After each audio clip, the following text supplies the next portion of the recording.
Do you agree with what Jim Irsay said? It was the right decision, Stephen A. I have always thought it was the right decision, but I will say this, and I'm not joking around, I'm being very, very serious.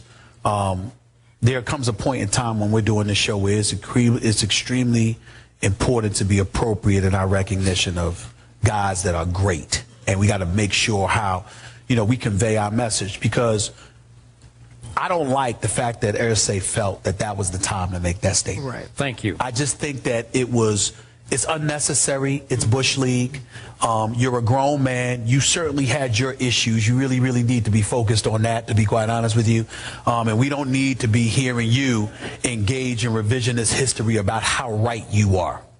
And if there was ever an individual that doesn't deserve that near the tail end of his career, it is a Peyton Manning, who has been class personified, who has conducted himself in such exemplary fashion that even though he's had just one Super Bowl championship on his resume throughout his career, there is no question that if he's not one of the greatest quarterbacks in NFL history, if not the greatest quarterback in history, he's clearly, arguably, the greatest ambassador the game has ever seen. Yep. He's done so much for the NFL, as a league, for all its fans, etc., that he deserves so much better than what Irsay did yesterday. Okay. Irsay saying what he said yesterday was about Irsay being right. Yeah.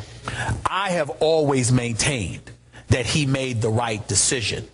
But it wasn't because Andrew Luck was better than Peyton Manning. It's because Andrew Luck has more time, because he's younger, and he's great enough where even if he doesn't measure up to the greatness of Peyton Manning, it's perfectly okay in the initial years because you have a longer window upon which to have him. When Peyton Manning came back from his 4 neck surgeries or what have you, some debated whether he'd ever be able to throw the football again. Others debated whether he'd ever be able to be the same Peyton Manning again. Then others speculated, even from a glossy perspective, whether it be you or others, 3 to 5 years. And he gave them a better chance to win a Super Bowl. Clearly he did. Clearly he did. But Andrew Luck has been 11-5 over the last 3 years. He's gone to the playoffs each and every single time, and each year he's progressed. Got bounced out in the wild card, lost in the divisional round last year. Now he's advanced to the AFC Championship game this time around, okay? Andrew Luck continues to progress. He's only in his 3rd year in the league. When you look at his physicality, his intellect, his ability to throw the football, all of these things, Andrew Luck is going to be around for probably the next 15 years. That is the reason that I have always said that the Colts made the right decision.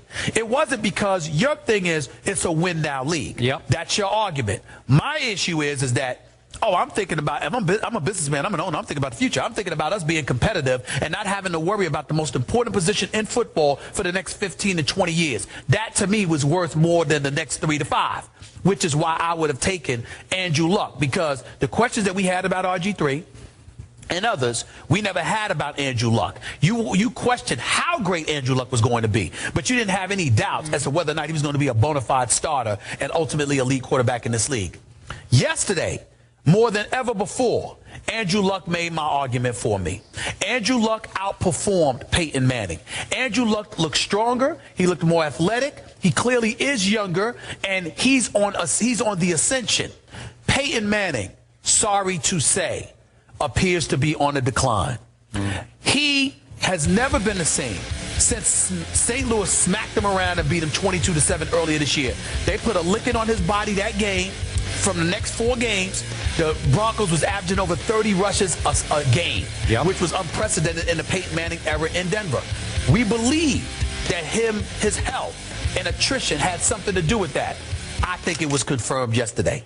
In the aftermath of that game, Peyton Manning refusing to make a decision about his future wasn't because Peyton Manning was hurt. Peyton Manning, I think more so than ever before, I think saw Father Time staring at him yesterday. The throws were wobbly. It lacked velocity and zip. And clearly the Colts followed Seattle's blueprint. You understand? Getting physical with the receivers, making them throw outside the numbers, suffocating the middle of the field and taking that away. And Peyton Manning had a really, really hard time making things happen after that first drive. The Peyton Manning we all know and love doesn't have a hard time with much when he's on his game. He wasn't off his game yesterday. He was just off, period. And I think because it's almost like, you know how I like my boxing analogies. Ladies and gentlemen, you can get punched in your face all day long, and you could take punches all day long, but one day you get hit just right, and you're just never the same.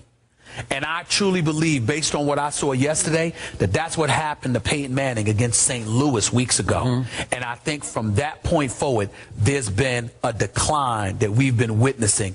And I think it's reared its ugly head. He's still better than almost, 25 quarterbacks in the NFL. Yep. But he's not the Peyton Manning we once knew. It is very easy, my friend, for you to be a prisoner of yesterday's moment and say that proved you right. I stand by what I said the very day that Jim Irsay patted Peyton Manning on the head and pushed him out the back door in Indianapolis. And that was for the next 3 years. And I was way out on a limb on that one. I said for the next 3 years, Peyton Manning will give his new team, whatever it is, a better chance to get to the Super Bowl than Andrew Luck will give the Colts. And that